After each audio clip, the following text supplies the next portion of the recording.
गीता अध्ययन के इस सेशन में आप सभी का स्वागत, जहां हम हर रोज भगवत गीता के बारे में जानने के लिए, उसको और समझने के लिए एकत्रित होते हैं। सौभाग्यवश आज फिर से हमारे साथ सतीश सर हैं और बहुत अच्छा लगा जब सुबह सर का खुद ही फोन आया कि मेरे पास कुछ समय है और वो समय मैं उसका सदुपयोग करते हुए आप लोगों को जितना हो सके उतना करवाने का प्रयास करूंगा। सर का बहुत बहुत स्वागत, सर को प्रणाम और निवेदन कि आज की चर्चा की शुरुआत करें। प्रणाम। बहुत बहुत धन्यवाद। मेरी ओर से आप सबको प्रणाम। हम लोग 11वें अध्याय की चर्चा कर रहे थे। श्लोक नंबर 1 से लेकर 17 नंबर श्लोक तक बात हो चुकी थी, लेकिन मैं एक बार फिर थोड़ा सा संक्षेप में बातचीत करके कि इस अध्याय में हम क्या जान रहे हैं, फिर उसके बाद आगे चलेंगे। इस अध्याय में मैं संस्कृत पे ज्यादा जोर नहीं दूंगा, क्योंकि संस्कृत के लिए कुछ और श्लोक दूसरे अध्यायों में हैं, उन पे हम संस्कृत की भी बात करेंगे। यहाँ हम इसके अर्थ को समझने का प्रयास करेंगे। अभी इस अध्याय में जो कुल मिला के कहा गया है वो है कि हम उस अनंत को कैसे जाने। अर्जुन ने उस अनंत को कैसे जाना श्री कृष्ण जी से, और श्री कृष्ण जी ने क्या कहा, ये बात आएगी। अभी मैं कुछ पढ़ रहा था, थोड़ा सूफी काव्य था, एक मैंने शायद शेयर किया था, उसमें उसने कहा कि बाहर तू तो मेरे अंदर कौन समाया, और अंदर तू तो फिर बाहर किसकी माया। फिर से सुने जरा, बाहर तू कि ईश्वर अगर बाहर है तो मेरे अंदर कौन समाया, और अंदर तू तो फिर बाहर किसकी माया। यानी कि अंदर भी वही है, बाहर भी वही है, जिसको हम समझते आए हैं कि जड़ भी वही है, चेतन भी वही है, नजदीक भी वही है, दूर भी वही है। ईशावास्यम इदम सर्वम के नाम से जिसको हमने शुरू किया था और जाना था, ये सब अनंत को जानने का प्रयास है। एक बार फिर मैं ये कहूंगा कि हम सब एक दूसरे से और अनंत से कैसे जुड़े हैं और हम उसके हिस्से कैसे हैं, इसको जरा संक्षेप में जान लें। मैं यहाँ बैठा हूं, मैं जमीन से जुड़ा हूं क्योंकि जमीन ने मुझे खींचा हुआ है।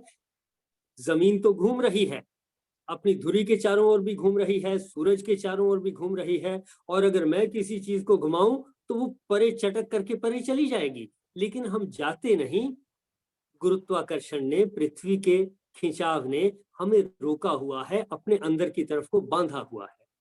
इसी तरह से जो कुछ भी पदार्थ हैं, पृथ्वी ने उन सबको बांधा हुआ है। वो जड़ भी है, चेतन भी है, अच्छे भी लगते हैं, बुरे भी लगते हैं, किसी की सुगंध अच्छी है, किसी की शक्ल अच्छी है, किसी का आकार अच्छा है, ये सब, लेकिन सब के सब पृथ्वी के साथ जुड़े हैं। पृथ्वी इसी तरह से सूर्य के साथ जुड़ी है। कौन सी रस्सी से बंधी है? उनके बीच का गुरुत्वाकर्षण। सूर्य, पृथ्वी और अन्य ग्रहों के साथ, वे सब उपग्रहों के साथ कुल मिलाकर के फिर किसी आकाशगंगा से जुड़े हैं। अनंत आकाशगंगाएं एक दूसरे से जुड़ी हैं। वो फिर कहां कहां किससे जुड़ी हैं हमें पता भी नहीं है। ये सब कुछ मिला करके सब कुछ एक दूसरे से अलग नहीं, एक ही है। मेरे शरीर में ये मस्तिष्क भी मेरा ही स्वरूप है, आंखें, नाक, कान, मुंह वगैरह ये सब ये मेरे ही स्वरूप है, बाल भी मेरे स्वरूप है, मलमूत्र भी मेरे ही स्वरूप का हिस्सा है, नाखून है वो भी मेरे ही स्वरूप है, हड्डियां भी मेरा ही स्वरूप है। यानी हमारे ही अलग अलग हिस्से हैं, ऐसा समझे स्वरूप का मतलब। स्वरूप को ये ना समझ ले कि टोटलिटी में जो मेरी पूरी शक्ल नजर आती है ये मेरा स्वरूप है। तो हमारे स्वरूप में यानी कि हमारे इंग्रेडिएंट्स, कंस्टिट्यूएंट एलिमेंट्स, किस किस चीज से हम बने हैं, जिन चीजों से हम बने हैं वो हमारा स्वरूप ही है। तो जिन चीजों से ये सब अनंत बना है, ये उसका स्वरूप ही है, उसी के हिस्से हैं। अगर अपने ही शरीर में मैं कहूं दिमाग तो अच्छा है, लेकिन ये जो मल मूत्र है ये अच्छे नहीं है, उंगलियों की कुछ इंपॉर्टेंस कम है, पैर की इंपॉर्टेंस कुछ उतनी नहीं है, या घुटने की इंपॉर्टेंस कम है, या किसी और चीज की इंपॉर्टेंस ज्यादा है, इसकी कम है, इसकी ज्यादा है। नहीं, ये गलत होगा। हर चीज की अपनी इंपॉर्टेंस है, और जैसी उसकी इंपॉर्टेंस है वैसी इंपॉर्टेंस किसी भी चीज की नहीं है। उंगली के ऊपर जो नाखून है, जो इंपॉर्टेंस इसकी है पूरी उंगली में, वो इंपॉर्टेंस किसी और चीज की है ही नहीं। और पूरे शरीर में जो हड्डियों की इंपॉर्टेंस है वो किसी और चीज की है ही नहीं, उनके बगैर शरीर नहीं चल पाएगा, खड़े नहीं हो पाएंगे। जो मसल्स हैं उन जैसी शक्ति किसी और चीज में है ही नहीं, यानी कि कंपैरिजन गलत होगा।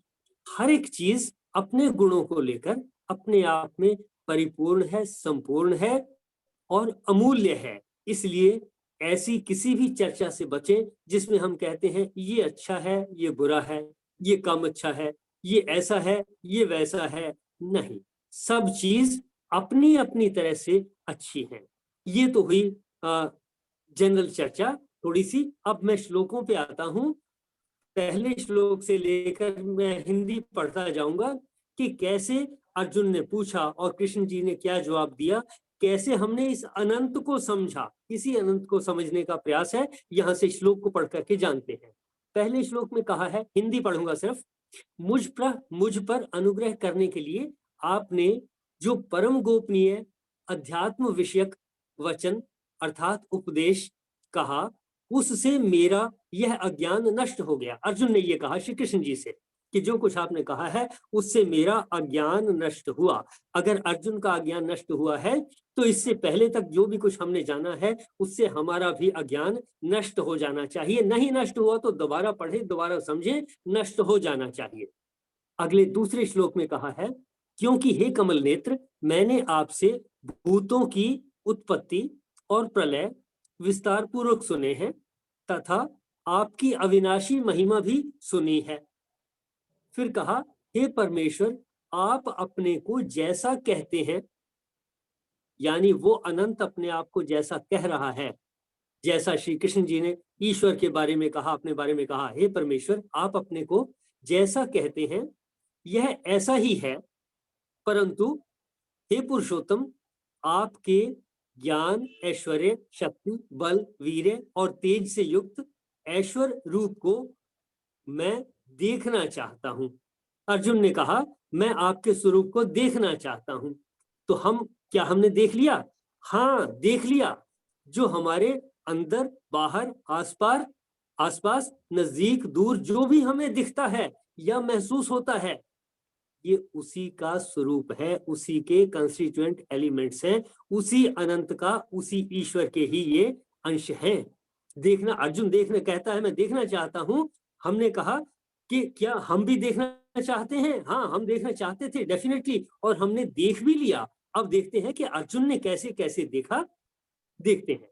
अगले श्लोक में कहा है, अर्जुन कह रहा है, हे प्रभु, यदि मेरे द्वारा आपका वह रूप देखा जाना शक्य है, यानी जरूरी है, अगर आप ऐसा समझते हैं कि मैं आपके स्वरूप को जान लूं, आपकी शक्ल सूरत को जान लूं, अगर आप समझते हैं कि ये जरूरी है, अगर ऐसा शक्य है, जरूरी है, ऐसा आप मानते हैं, तो हे योगेश्वर, आप अपने उस अविनाशी स्वरूप को मुझे दर्शन कराइए।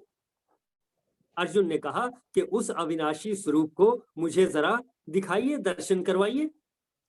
यहां दिखाइए शब्द नहीं कहा, दर्शय, दर्शन हो जाना, अंडरस्टैंडिंग हो जाना, समझ में बैठ जाना, ये है दर्शन होना। इसको फिलॉसफी भी कहते हैं।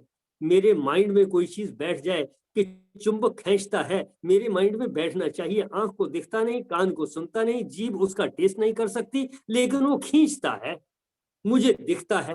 उसी की मदद से, उसी के गुणों से इलेक्ट्रिसिटी की मशीनें चल रही हैं और बड़े बड़े यंत्र चल रहे हैं, काम कर रहे हैं। दिखता नहीं, सुनता नहीं, सूंघा नहीं जा सकता, टेस्ट नहीं किया जा सकता, टच करके महसूस नहीं किया जा सकता, तो फिर कैसे होगा? दर्शन होगा उसका। उसकी फिलॉसफी समझ में बैठनी चाहिए, अक्ल में बैठना चाहिए। तो ऐसे ही ईश्वर का स्वरूप कुछ दिख सकता है, कुछ नहीं, कुछ सुन सकता है, कुछ नहीं, कुछ टेस्ट किया जा सकता है, कुछ नहीं, कुछ महसूस किया जा सकता है, कुछ नहीं, किसी को छुआ जा सकता है, किसी को नहीं, उस सारे को हमने दर्शाए।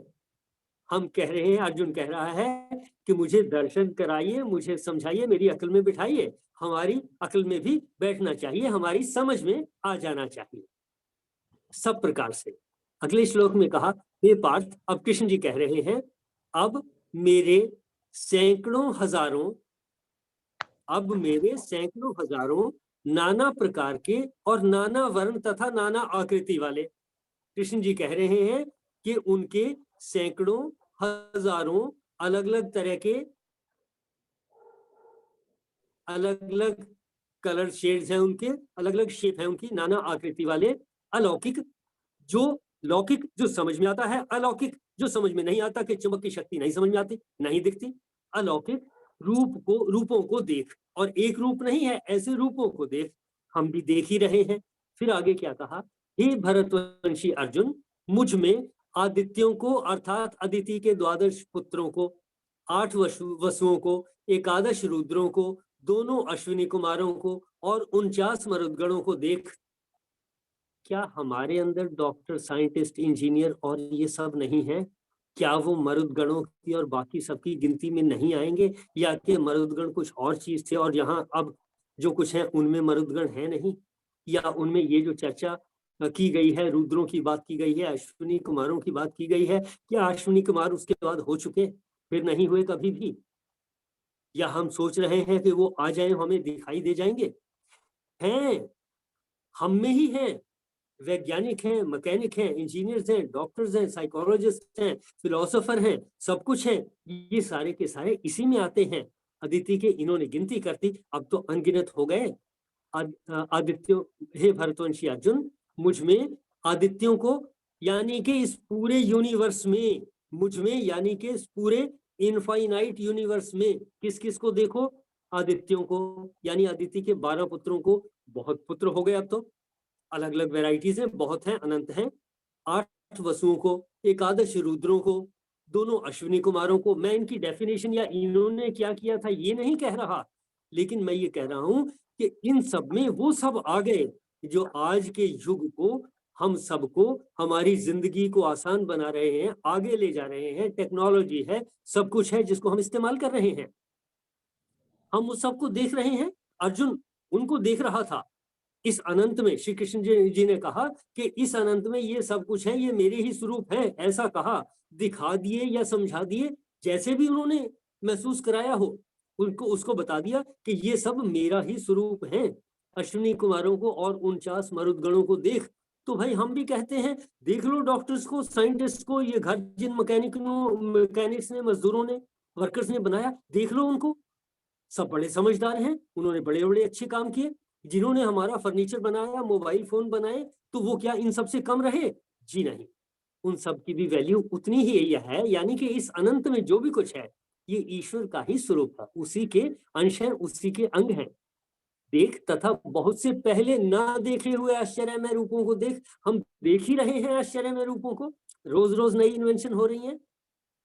इससे अगले श्लोक में फिर कहा, हे अर्जुन, अब इस मेरे शरीर में, कौन सा शरीर? अनंत, अकेले एक पृथ्वी की बात नहीं, और पृथ्वी के ऊपर एक मनुष्य के शरीर के रूप में जिसको हम कहते हैं कि ये श्री कृष्ण जी हैं, तो इतनी सी जगह में सब कुछ दिखा दिया होगा, ऐसी बात नहीं है। ये अनंत को समझने का प्रयास है। अब इस मेरे शरीर में एक जगह स्थित, ये बिल्कुल ठीक, इस पूरे यूनिवर्स में ही तो सारे के सारे स्थित हैं, इसके बाहर क्या? चराचर सहित, चर अचर सहित, जो चलते हैं और जो नहीं चलते, उन सबको मिलाकर संपूर्ण जगत को देख। तो देखें, हम भी देख लें संपूर्ण जगत को, कौन रोकता है देखने से? हमें समझने की बात है सारी कि ये सब ईश्वर है। देख, और भी जो कुछ देखना चाहता है देख, कि मन में जो इमेजिनेशन भी हो सकती है, जो हम देखना चाहते हैं, वो भी सब इसी यूनिवर्स में दिख जाएगा, वो ईश्वर का ही हिस्सा है। अगले श्लोक में चलते हैं, परंतु मुझको इन अपने प्राकृत नेत्रों द्वारा देखने में निस्संदेह समर्थ नहीं है। यानी ये सब कुछ अकेली आंखों से नहीं दिखेगा, उसके लिए महसूस भी करना होगा। जैसे मैंने एक एग्जांपल दिया चुंबकीय शक्ति का, कि उसको महसूस करना पड़ेगा, प्यार को महसूस करना पड़ेगा।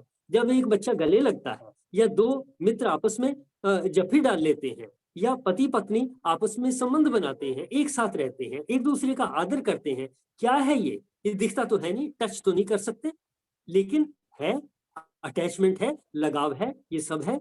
निस्संदेह समर्थ नहीं है तो हम आंखों से देखने में समर्थ नहीं है। बहुत कुछ है जिसको आंखों से देखा नहीं जा सकता।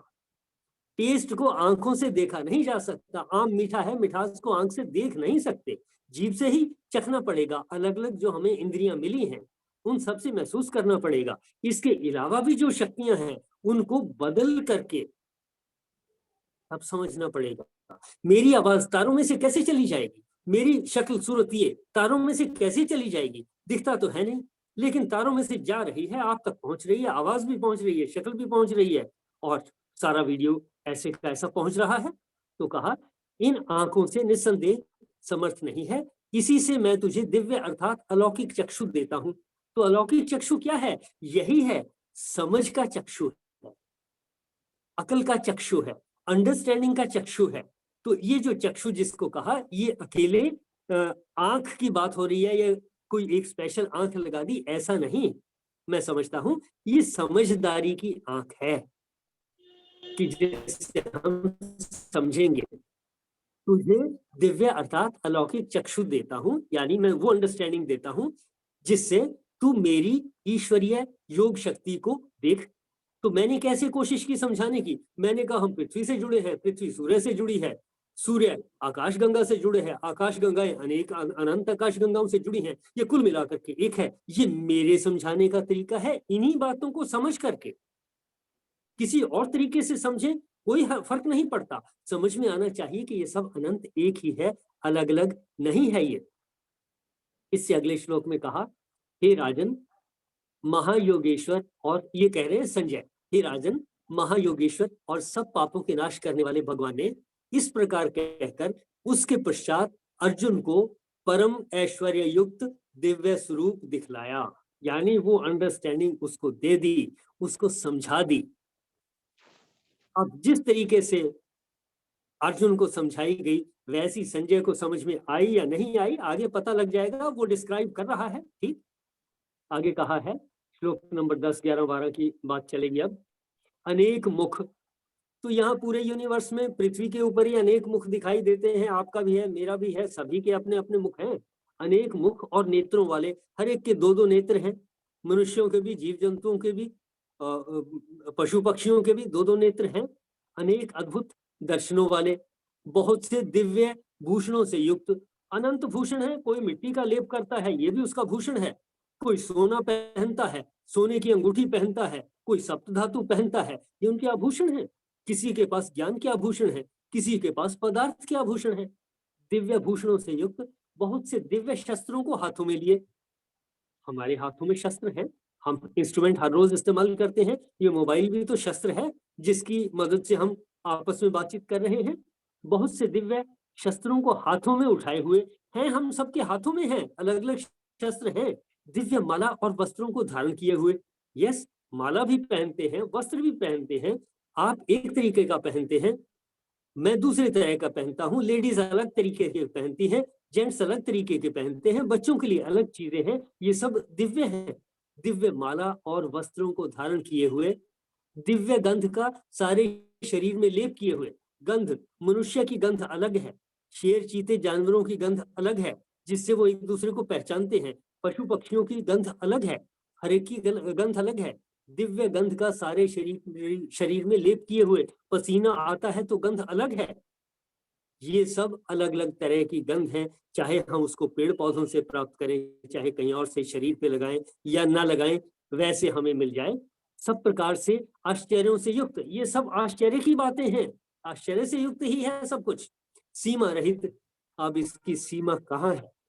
इस अनंत की कोई सीमा, हमें पता लग गया है कि इस अनंत की कोई सीमा है नहीं, सीमा रहित और सब और मुख किए हुए हैं। ये सब और मुख, मेरा मुख इस तरफ को है, आपका मेरी तरफ को है, किसी और का किसी और तरफ को है। अनंत मुख, सब और मुख किए हुए विराट स्वरूप।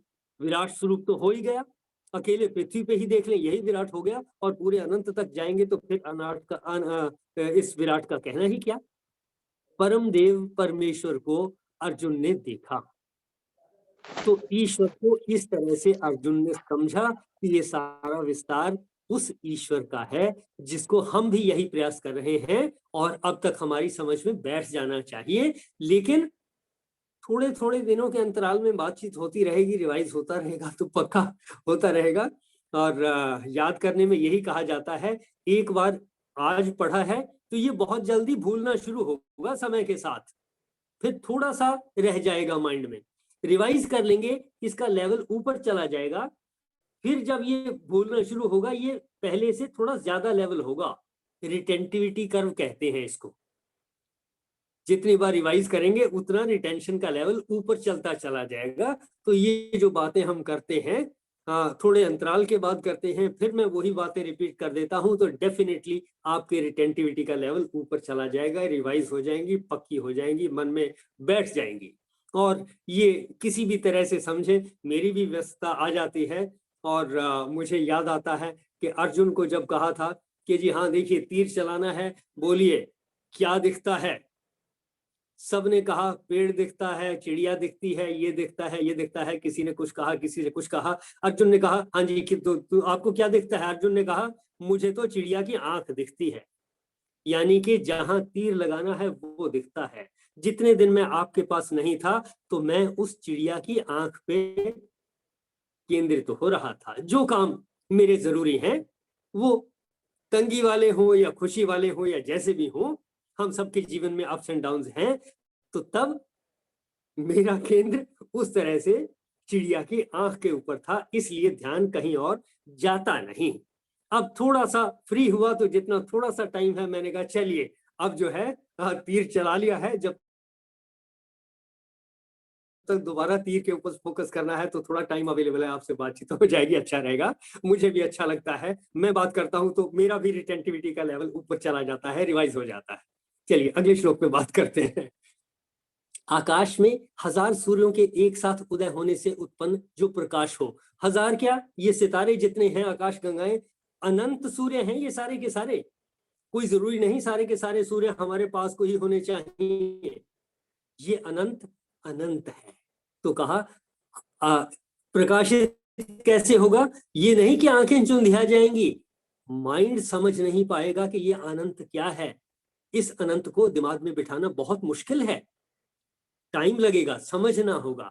कहा आकाश में 1000 सूर्यों के एक साथ उदय होने के साथ होने से उत्पन्न जो प्रकाश हो, ये उपमा दी गई है कि जैसा ऐसा होगा वह उस विश्व रूप परमात्मा के प्रकाश के सदृश कदाचित ही हो।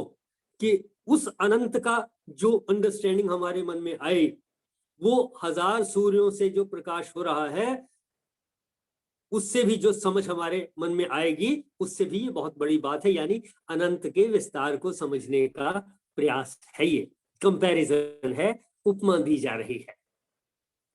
फिर कहा है पांडुपुत्र अर्जुन ने उस समय अनेक प्रकार से विभक्त अर्थात पृथक पृथक संपूर्ण जगत को देवों के देव श्री कृष्ण भगवान के उस शरीर में एक जगह स्थित देखा। तो हम भी तो हर रोज देख रहे हैं आपने चारों तरफ ये जो पूरे अनंत का श्री कृष्ण का विस्तार है, इसी के बीच में तो अपने मित्रों को भी देख रहे हैं, शत्रुओं को भी देख रहे हैं। तो मित्र भी ईश्वर ही है, शत्रु भी ईश्वर ही है। हाँ, लेकिन इसका मतलब ये नहीं है कि जब मित्र शत्रु वार करे तो उसकी लड़ाई उसको रोकना नहीं है या उसका मुकाबला नहीं करना है, या तंगी आए तो चुप बैठे रहना है। परमात्मा आकर, कृष्ण जी आकर देखेंगे, कृष्ण जी नहीं देखेंगे, आप ही हो कृष्ण भी। तत्त्वमसि अहम ब्रह्मस्मि, मैं ब्रह्म हूं। कि जी फिर मैं कौन हूं? तत्त्वमसि, तुम भी वही हो। ये वेद वाक्य है, जहां भी कहा गया है कि मैं ब्रह्म हूं, आगे से प्रश्न किया गया कि आप ब्रह्म हो तो फिर मैं क्या हूं? तत्त्वमसि, तुम भी वही हो। जो मैं हूं, मैं ब्रह्म हूं, तो तुम भी ब्रह्म हो। अलग, उससे अलग कुछ भी नहीं है। तो मित्र शत्रु जो भी हो, हमने उपयुक्त समय अनुसार और जैसा एनवायरनमेंट है उसके मुताबिक उसका मुकाबला करना है, उसको मैनेज करना है। किसी को थोड़े उससे रोका जा सकता है, किसी को समझाया जा सकता है, किसी को डर दिखाया जा सकता है, किसी को मारने की जरूरत भी पड़ सकती है, और किसी से शस्त्र उठाकर लड़ने की जरूरत भी पड़ सकती है। और उस लड़ाई में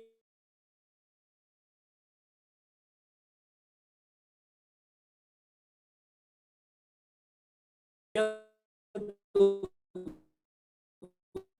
हमारा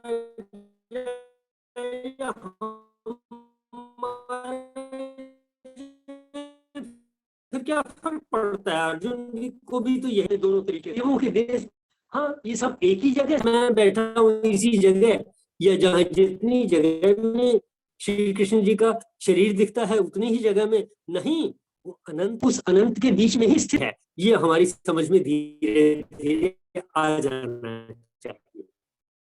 अगला श्लोक है श्लोक नंबर 14। उसके अनंतर वह आश्चर्य से चकित पुलकित शरीर अर्जुन, यानी जब ये आएगी कि ये मेरा दुश्मन भी तो ईश्वर है, फिर पुलकित होंगे, जो मेरी निंदा कर रहा है ये भी तो ईश्वर का स्वरूप है, तो फिर आश्चर्य होगा कि इसको तो मैं समझ रहा था कि ये तो ईश्वर नहीं है, मेरा मित्र तो ईश्वर हो सकता है, मैं हो सकता हूं, लेकिन शत्रु और मेरा आलोचक कैसे हो सकता है? दिमाग में तो ये बैठा था। लेकिन सच्चाई ये है कि उस अनंत के ये सब हिस्से हैं, उससे अलग हो नहीं सकते, उसी एक शरीर के ये सब हिस्से हैं। उसके अनंतर वह आश्चर्य से चकित और पुलकित शरीर अर्जुन प्रकाश में विश्व रूप परमात्मा को श्रद्धा भक्ति सहित सिर से प्रणाम करके हाथ जोड़कर बोला। जब हमें ये समझ में आएगा ये उसी के हिस्से हैं, तो हाथ जोड़कर नमस्कार तो हो ही जाएगा, चाहे मित्र मिले या शत्रु मिले, फिर नमस्कार तो हो ही जाएगा। नमस्कार मित्र को या शत्रु को नहीं, उस ईश्वर की शक्ति को है जिससे वो एग्जिस्ट करता है, जिससे मैं उसको देख रहा हूं। फिर अगले श्लोक में क्या बोला? हे देव, मैं आपके शरीर में, अर्जुन कह रहा है, मैं आपके शरीर में यानी इस एंटायर यूनिवर्स में, मैं आपके शरीर में क्या देख रहा हूं? संपूर्ण देवों को, तो डॉक्टर, इंजीनियर और सब कुछ साइंटिस्ट, ये सब मिला करके सारे देव हो गए, संपूर्ण देवों को, तथा अनेक भूतों को, भूतों के समुदायों को, अलग अलग ग्रुप्स हैं। ग्रुप्स में कोई रिलीजन के बेस पर ग्रुप हैं, कोई किसी और तरीके से ग्रुप बने हुए हैं, ये सब ग्रुप हैं। अनेक भूतों के समुदायों को, कमल के आसन पर विराजित ब्रह्मा को, कि जिसने वो क्रिएट किया उसकी भी हमने एक शक्ल सूरत समझ ली, उसको भी, महादेव को और संपूर्ण ऋषियों को तथा दिव्य सर्पों को देखता हूं, ऐसा अर्जुन ने कहा। फिर 16वें श्लोक में कहा है, हे संपूर्ण विश्व के स्वामिन, आपको अनेक भुजा, पेट, मुख और नेत्रों से युक्त तथा सब ओर से अनंत रूपों वाला देखता हूं। दिख ही रहे हैं अनंत रूप, समझने की बात है, सिर्फ आंख खोलने की बात है, अंदर से समझ की आंख खुलनी चाहिए। हे विश्वरूप, विश्वरूप यानी ये जो शरीर श्री कृष्ण जी का दिखाया, ये विश्व का रूप है, ये छोटे साइज में मॉडल है। जैसे बच्चे को एक छोटा मॉडल दिखा देते हैं कि ये पृथ्वी का मॉडल रहा, यहाँ ये रहा इंडिया, ये रहा पाकिस्तान, ये रहा ये कुछ, या किसी और नक्शे को यूज कर लेते हैं, किसी मॉडल को यूज कर लेते हैं। हे विश्वरूप, मैं आपके न अंत को देखता हूं, अंत कहाँ दिखेगा? इस पूरे यूनिवर्स का अंत कहाँ दिखेगा? नहीं दिख सकता। न अंत को देखता हूं, न मध्य को, नहीं दिखेगा मध्य, और न आदि को, इसकी बिगिनिंग नहीं दिखेगी, ऐसा अर्जुन ने कहा। और हमारी भी समझ में आता है कि हम इस सब को नहीं देख सकते। श्लोक नंबर 17 है जहां हम आज विराम देंगे। 17 नंबर श्लोक तक पिछली चर्चाओं में हमने बातचीत की हुई थी। ये श्लोक पढ़ने के बाद आज की चर्चा को विराम देंगे। कहा, मैं मुकुट युक्त, गदा युक्त और चंद्र युक्त, कि जो डेकोरेशन, सेफ्टी, सिक्योरिटी के सामान है वो भी, वेपन्स हैं वो भी, और चंद्रयुक्त, सब ओर से प्रकाशमान, एनलाइटेंड है, तेज के पुंज, बिल्कुल ठीक, प्रज्वलित अग्नि और सूर्य के सदृश ज्योति युक्त। इस यूनिवर्स को ज्योति युक्त ही तो देख रहे हैं हम, कठिनता से देखे जाने योग्य, और सब ओर से अप्रमेय स्वरूप देखता हूं। अर्जुन ने कहा कि मैं आपको इस तरीके से अब समझ रहा हूं। यानी कि आज की पूरी चर्चा में हमने रिवाइज किया कि हम उस अनंत को जानने के प्रयास में हैं। अर्जुन उस अनंत को जानने के प्रयास में है, और श्री कृष्ण जी ने उसको कैसे जनाया, ये अनंत बताया कि सब तरीके से सब कुछ ये उसी एक अनंत का ही स्वरूप है, उसी के हिस्से हैं। देखें, इसमें किसी का कोई पॉइंट हो, कोई सवाल हो, या कोई आप इसमें कुछ और जोड़ना चाहें आज की चर्चा, उसके बाद चर्चा को विराम देंगे और फिर अगली चर्चा श्लोक नंबर 18 से कल शुरू करेंगे, अगले 2-4 दिन जो मेरे पास है। किसी का कोई प्रश्न या सुझाव? धन्यवाद सर का। और सर की ये खासियत है कि सर सिर्फ एक चैप्टर को कंप्लीट नहीं करते हैं, उसको हमारे मनों में बिठाने का पूरी तरह से प्रयास करते हैं। और इसीलिए सर ने आज जो हमने पहले किया था, मुझे तो सोचना पड़ रहा था कि सर आएंगे और हमें तो भूल ही गया होगा पिछला वाला, और सर ने आते ही वो सारा रिवाइज करवाया एक बार। किसी का भी कोई प्रश्न हो या कुछ कहना चाहें तो जरूर बोलें आज के श्लोकों को लेकर। बहुत सारे लोगों ने आज काफी दिन बाद ज्वाइन किया है सर को देखने के लिए। सभी का स्वागत, और बहुत अच्छा लग रहा है आपके सबके आने से। आशा है कि आप आते रहेंगे। जरूर अपनी बात रखें आज के श्लोकों को लेकर, जो भी टेक अवे रहा हो। जितनी बात आपकी समझ में आई हो उतनी शेयर करें, 1 लाइन में, 2 में, 4 में, जितना का आप ठीक समझें।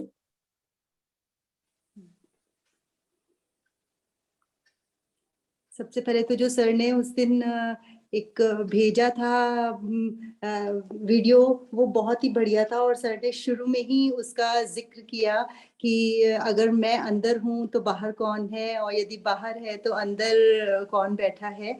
और उसी को लेकर आज सर ने पूरा समझाया है कि परमात्मा का विराट रूप, यानी कि हमने हर चीज में, पूरे विश्व में, हर व्यक्ति में परमात्मा को देखने का प्रयास करना है। हमें वो तभी नजर आएंगे, जैसे सर हमेशा कहते ही रहते हैं कि वो कोई एकदम से सामने आने वाले ऐसे नहीं है, लेकिन हम अगर महसूस करेंगे उन्हें हर बनाई हुई चीज में, तो जरूर हमें परमात्मा दिखाई देंगे। कोई और कुछ कहना चाहें तो जरूर कहें आज के श्लोकों को लेकर। बहुत ही अच्छे श्लोक हैं। त्यागी जी कुछ कहना चाह रहे हैं? नमस्कार जी। नमस्ते त्यागी। बस मैं ये कहना चाहता हूँ जी कि अभी जो सर ने सारा समझाया, ये सार समझ में गया कि जो जितना भी अनंत है वो सब ईश्वर का ही स्वरूप है। उसको समझने के लिए मोटे तौर पर कि सूर्य को हम देख सकते हैं, लेकिन जो सूर्य से गर्मी आती है उसको महसूस कर सकते हैं, उसको आंख से देख नहीं सकते। तो उसकी जितनी अनंत की चीजें हैं, कुछ को देख के, कुछ को चख के, कुछ को छू करके उनको एहसास किया जा सकता है। और ये सारा ब्रह्मांड ईश्वर का ही स्वरूप है। ये आया जी समझ में। नमस्कार। बिल्कुल ठीक त्यागी जी, आपने बिल्कुल ठीक समझा। जी सर।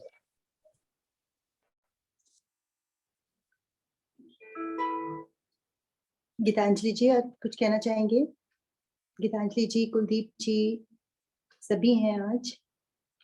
सुनीता जी।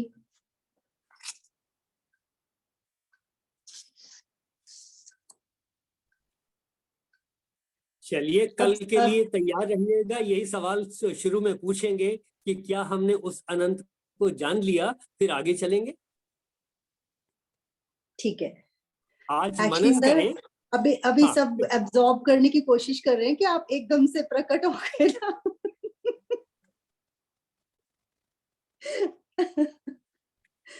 तो कुछ बिल्कुल भी आइडिया नहीं था कि आज सर आएंगे, और सबको अच्छा लग रहा है बहुत। Thank you so much sir. तो इसी के साथ ही समापन की ओर बढ़ते हैं आज।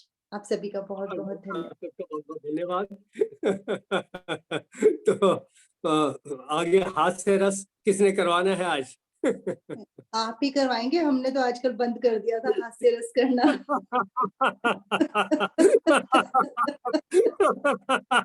अनंत को जानने का प्रयास है, समझ में आता नहीं। अनंत को यहाँ भरना है इतनी जगह में। ये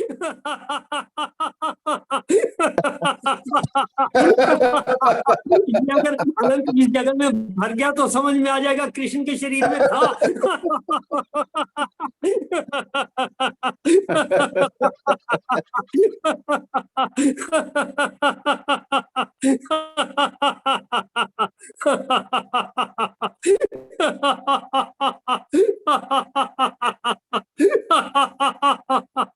अनंत समझ में नहीं आया, उसका प्रयास चल रहा है। कमाल की बात है।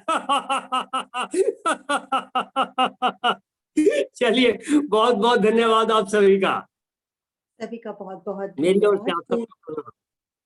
पूर्णमदः पूर्णमिदं पूर्णात् पूर्णमुदच्यते पूर्णस्य पूर्णमादाय पूर्णमेवावशिष्यते। ओम शांति शांति शांति। हरिओम। बहुत अच्छा, thank you. Thank you, sir. आप सबका बहुत बहुत धन्यवाद। Thank you sir.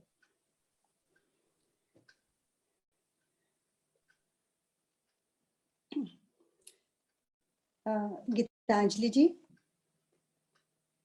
जी हरिओम। करें, हम कंटिन्यू कर सकते हैं, हमारे पास 15 मिनट है अगर कहें तो। व्याख्या अब या लेसन 11 शुरू हो गया तो मुझे लगता है उसी पे कंसंट्रेट कर लें, चलो ठीक है जैसे कहते हैं। है ना। बट आज बहुत अच्छा लगा। मतलब पिछले काफी दिनों से ऐसा लग रहा था जैसे राणा सर भी नहीं आ रहे थे कि हाँ, कोई बड़ा नहीं है जैसे ग्रुप में ना, गाइड करने वाला, डायरेक्ट करने वाला। तो आज बहुत अच्छा लगा। एक्चुअली राणा जी का हाल क्या है? राणा सर ठीक है, डायलिसिस उनका वो इमरजेंसी करवाया है ना, तो वो 3 पार्ट्स पे होना था। कल तक उम्मीद है आ जाएंगे वापस, तो देखते हैं कब से ज्वाइन करते हैं अभी। तबीयत ठीक है ना, मतलब रिस्पॉन्ड?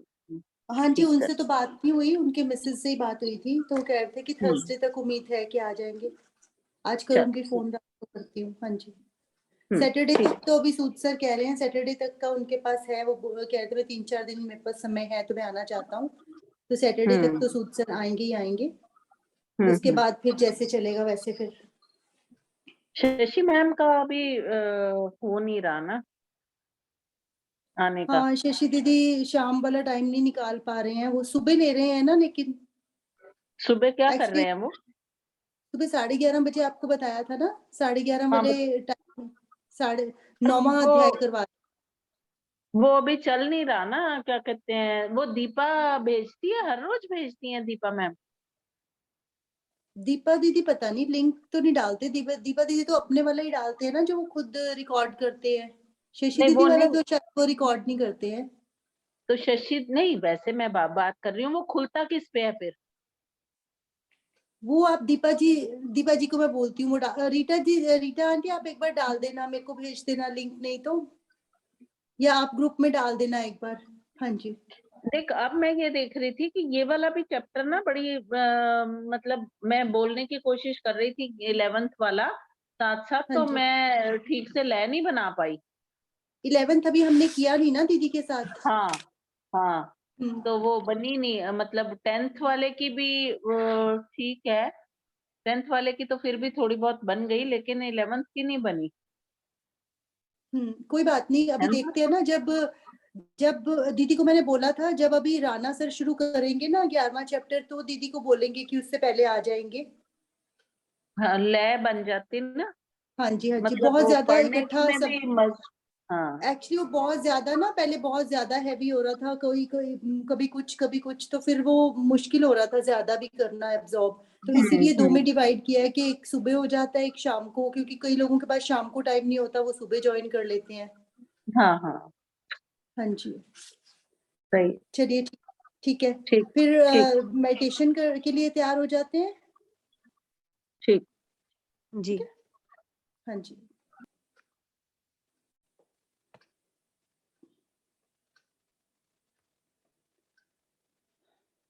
हाँ जी, आंखों की एक्सरसाइज के लिए सभी लोग रेडी हो जाएं।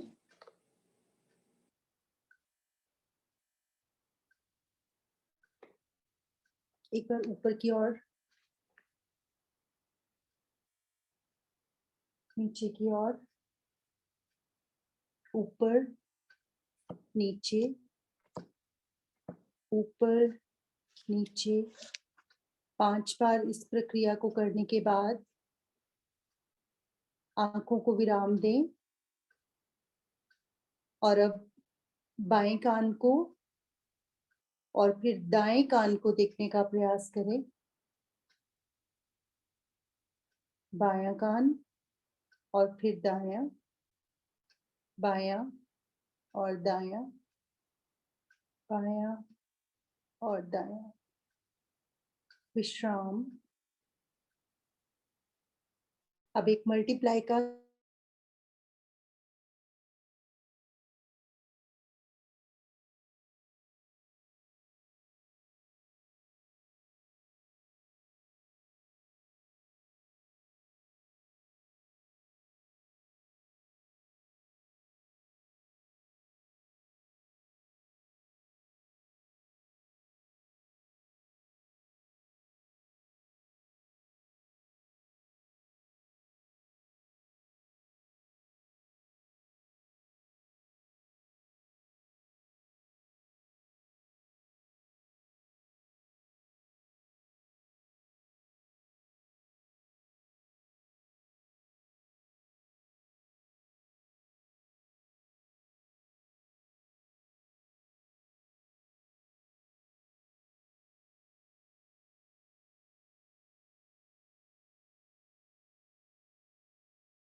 एक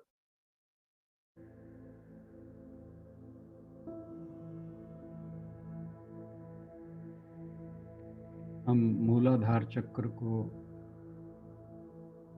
एक्टिवेट करने का प्रयास कर रहे हैं।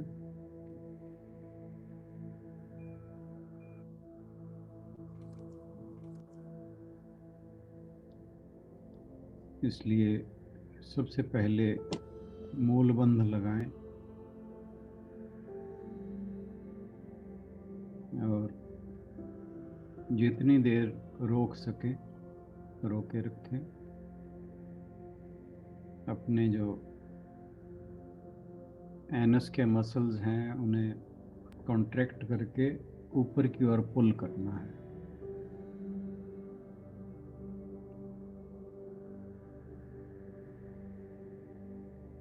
और वहाँ रोके रखना है।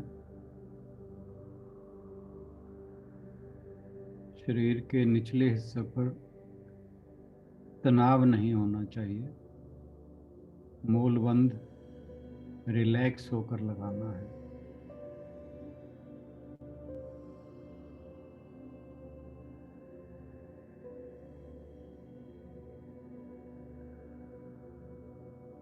अब छोड़ दें।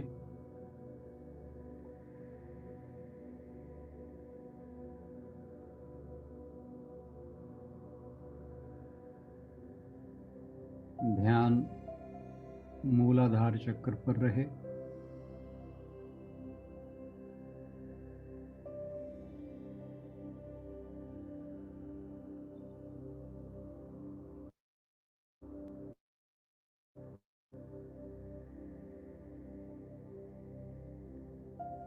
शरीर के निचले पूरे हिस्सों को रिलैक्स कर लें।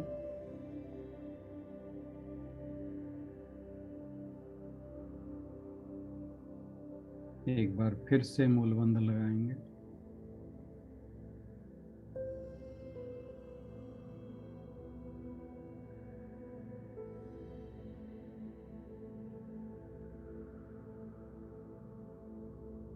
श्वास की गति सामान्य रहे,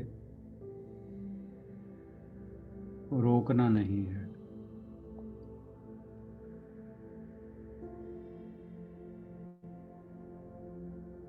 मूलबंध लगाते वक्त सांस नहीं रोकनी।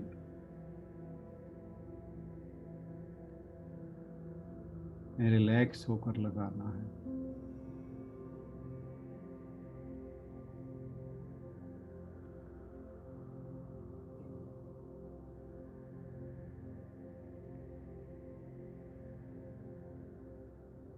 छोड़ दें।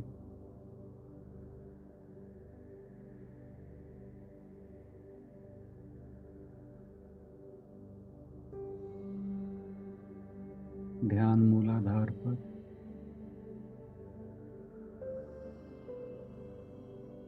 नीचे का हिस्सा रिलैक्स्ड।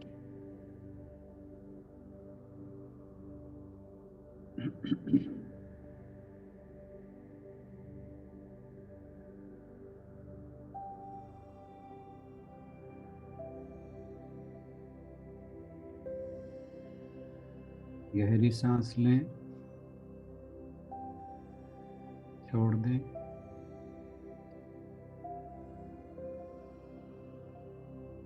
एक बार फिर मूलबंध लगाएंगे।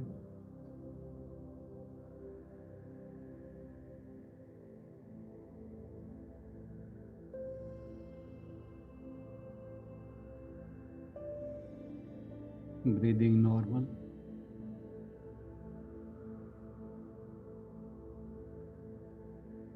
Don't hold your breath.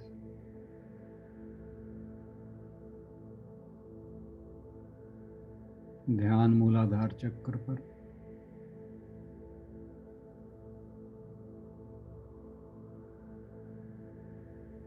रीढ़ की हड्डी के लास्ट एंड पर।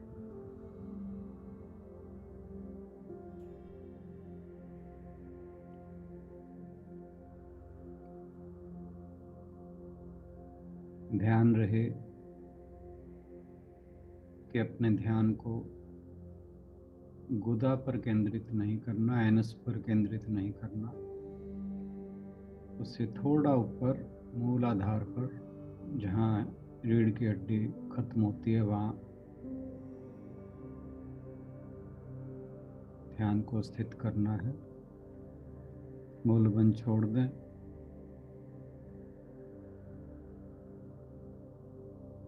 निचले हिस्से को रिलैक्स करें।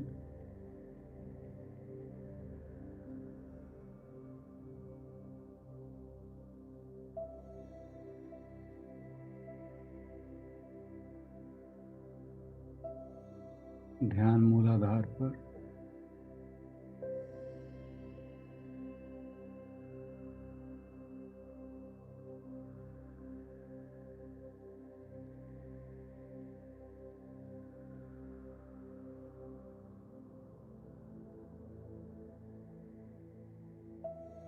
एक बार फिर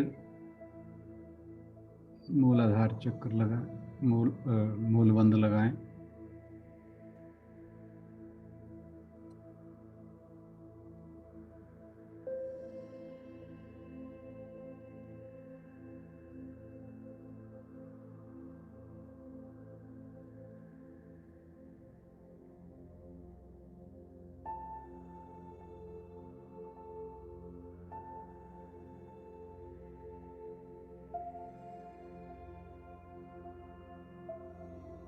शरीर तनाव रहित रहे।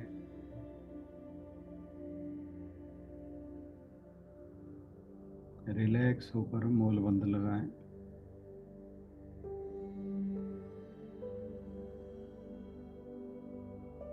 ध्यान मूलाधार चक्र पर।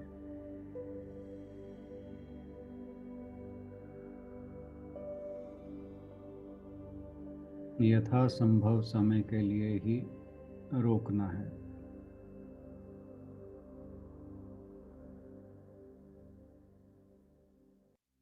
छोड़ दें।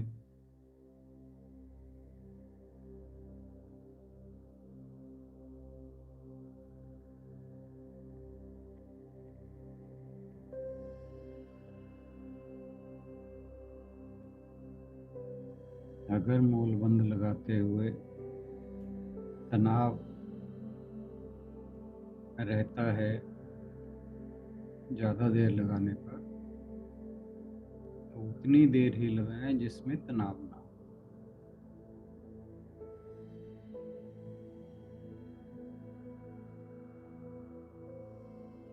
ध्यान मूलाधार चक्र पर।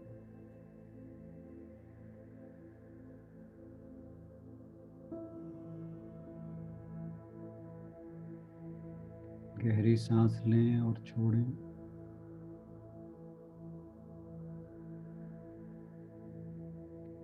एक बार फिर मूलबंध लगाएं।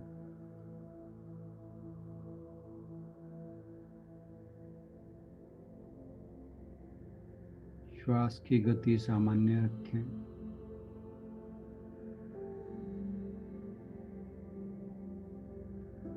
ध्यान मूलाधार चक्र पर रखें।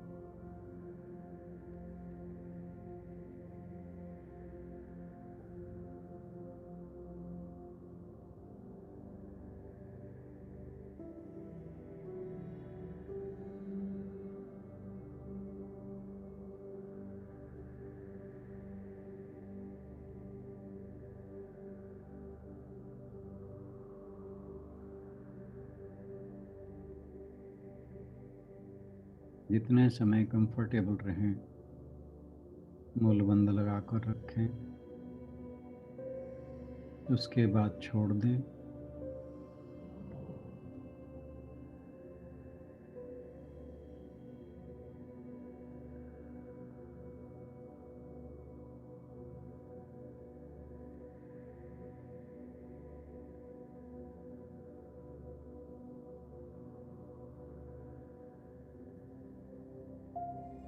बॉडी रिलैक्स रहनी चाहिए।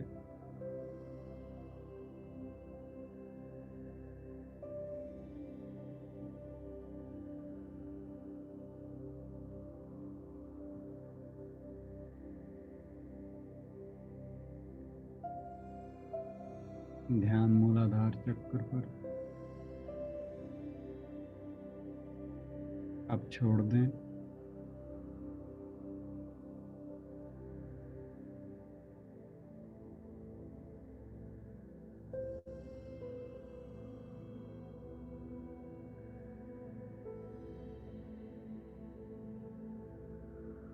ध्यान को मूलाधार चक्र पर रखें।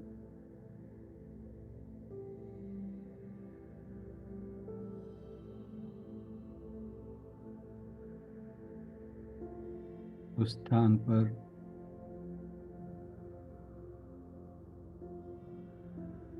एक प्रकाश के बिंदु को विजुलाइज करें।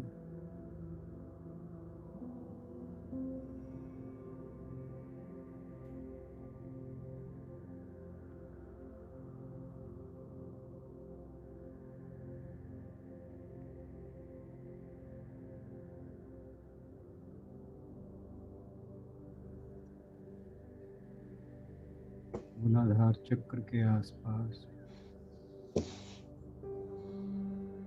उठ रही संवेदनाओं को अनुभव करें।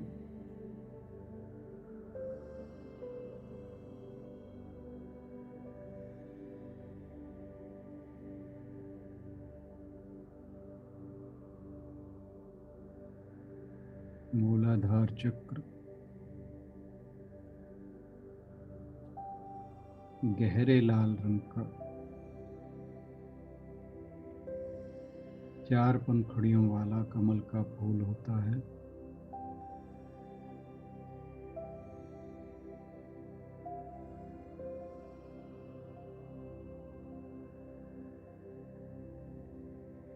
उसे क्लॉकवाइज डायरेक्शन में घूमता हुआ महसूस करें।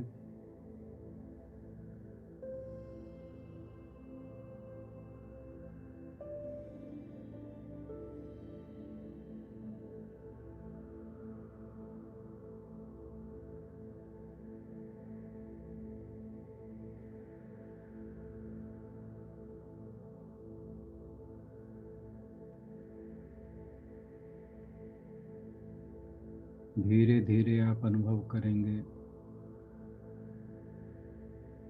मूलाधार चक्र पर ऊर्जा का प्रवाह बढ़ गया है।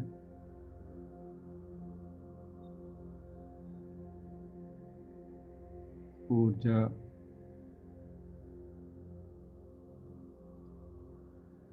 स्पाइन से होती हुई ऊपर की ओर फ्लो कर रही है।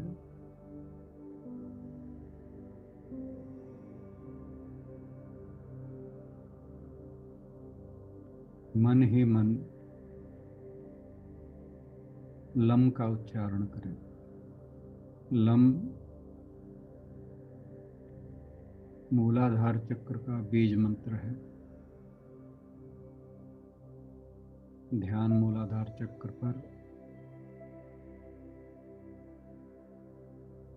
Lump.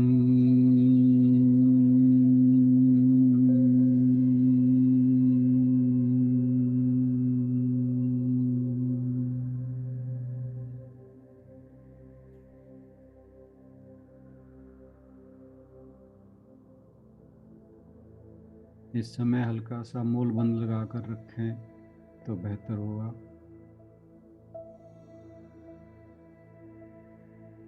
Lump.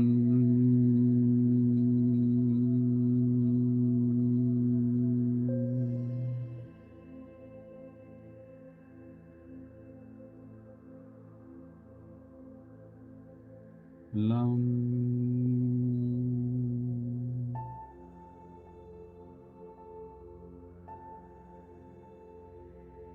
Lump.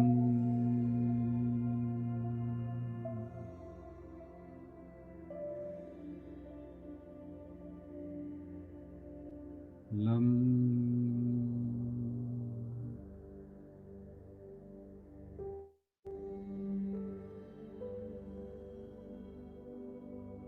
Energy flow को ऊपर बहता हुआ महसूस करें।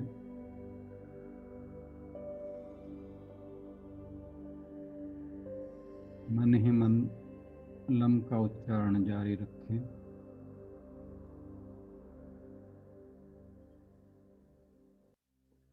लम।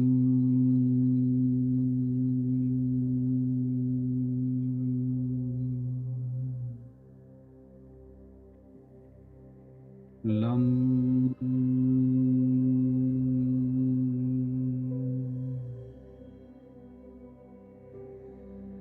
लम।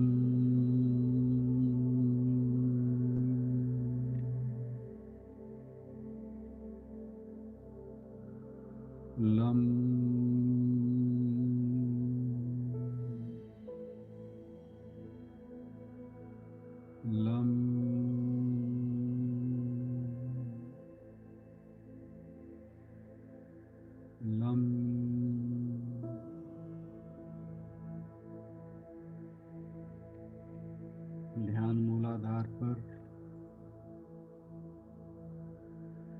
लाल रंग का घूमता हुआ कमल,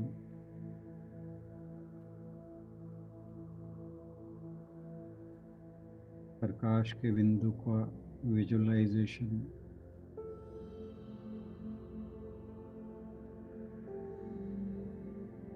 एनर्जी का फ्लो ऊपर की ओर,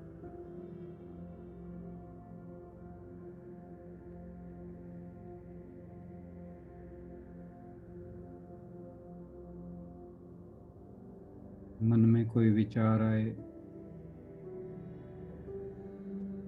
तो उसे जाने दें,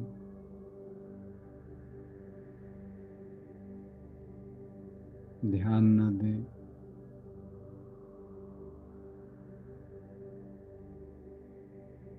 मन में उठता हुआ विचार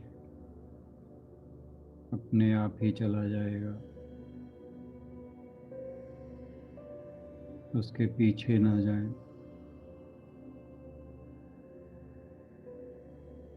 ध्यान भटक जाए तो दोबारा मूलाधार चक्र पर लगाएं।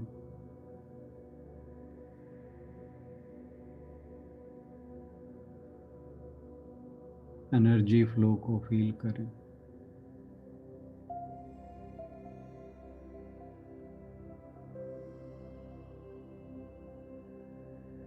Lump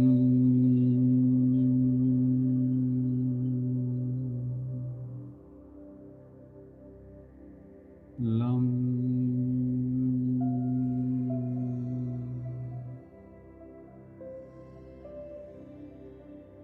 lump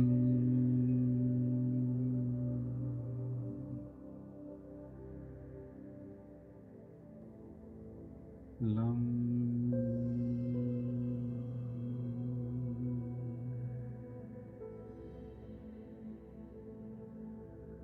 lump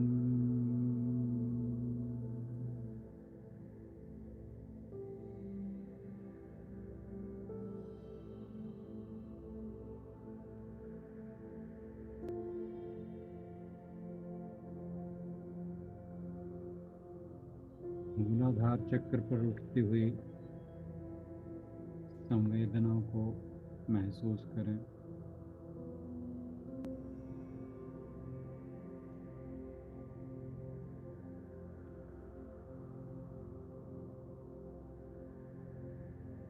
energy flow को फील करें।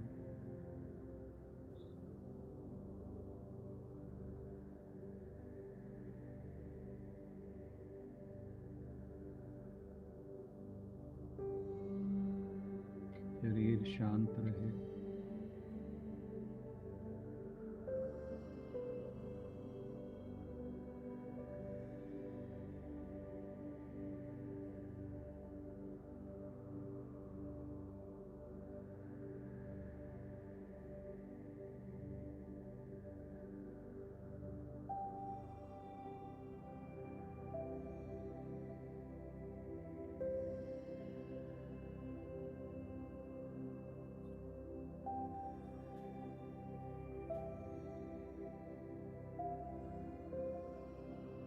धीरे धीरे अपने वातावरण के प्रति अवेयर हो जाएं।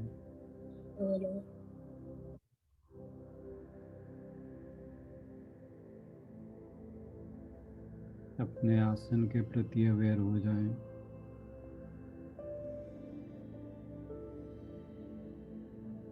अपने शरीर के प्रति अवेयर हो जाएं।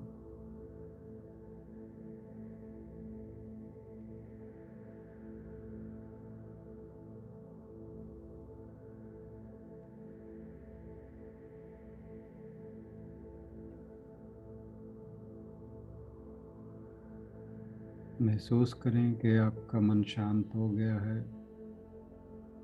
शरीर रिलैक्स्ड है, सांस की आना जाना सामान्य है, शांत है।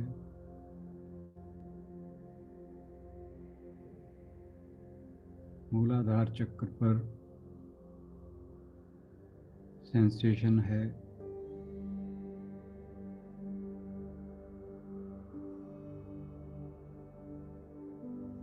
धीरे धीरे हाथों को मलते हुए अपनी आंखों पर रखें।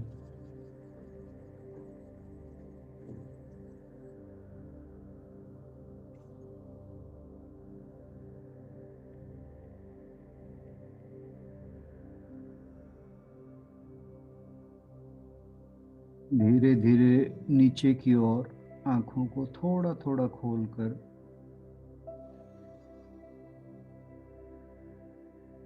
फिर थोड़ा ज्यादा खोलते हुए पूरा खोल लें।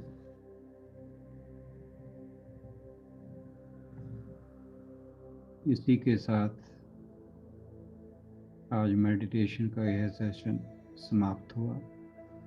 आप सभी का बहुत बहुत धन्यवाद।